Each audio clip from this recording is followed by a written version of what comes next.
Bwana Yesu asifiwe sana. Leo tarehe 23 Aprili 2026 hapa Mlimani City. Ninamshukuru Mungu sana kwa neema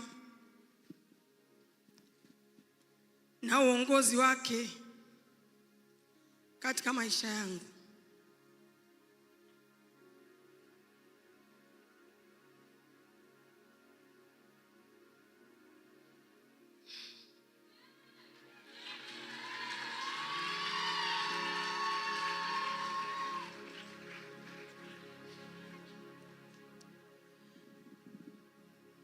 Leo nasimama mbele yenu nikiwa ushuhuda unaotembea wa ahadi zake kwa wamtumainio.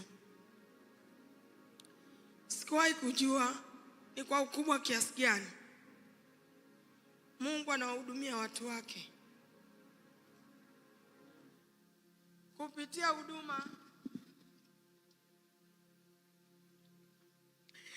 kupitia huduma aliyoiweka ndani yangu. Zawadi hii mlionipa ni uthibitisho wa kazi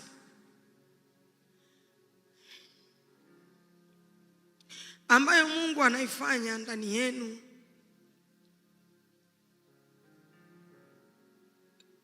Wengi mmehudumiwa kwa nyimbo ambazo Mungu amekuwa akinipa. Wengine wamezaa watoto, wengine wameokoka wakampokea Yesu, wengine wameponywa magonjwa. Watu wamehudumiwa.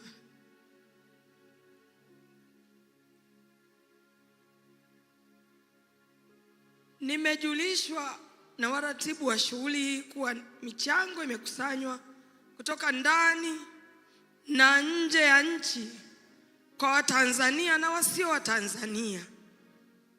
Mwamko umekuwa ni mkubwa sana. Mwitikio umekuwa ni mkubwa sana. Mimi sikuwepo mtandaoni kwa muda fulani, niliona nipumzike kidogo.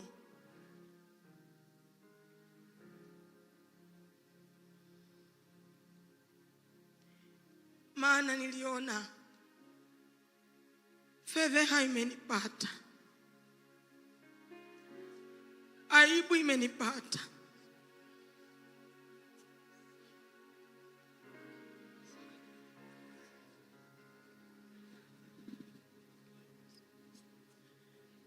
Nikajiona kama mtu ambaye hakuvaa nguo. Nikaona nipumzike kidogo. Na nilipokuwa nimesamehewa, nikaona nipumzike kidogo. Lakini sikujua kama mnaniwazia mawazo mazuri. Sikujua kitu gani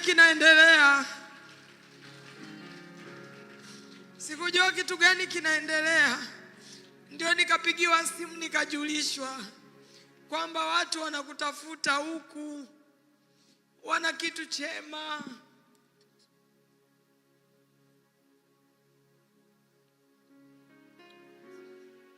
Kwa moyo mnyenyekevu kabisa, mimi pamoja na wale wote ambao wamekuwa wakihudumu pamoja nami, tunatoa shukrani za dhati kabisa kwenu nyote.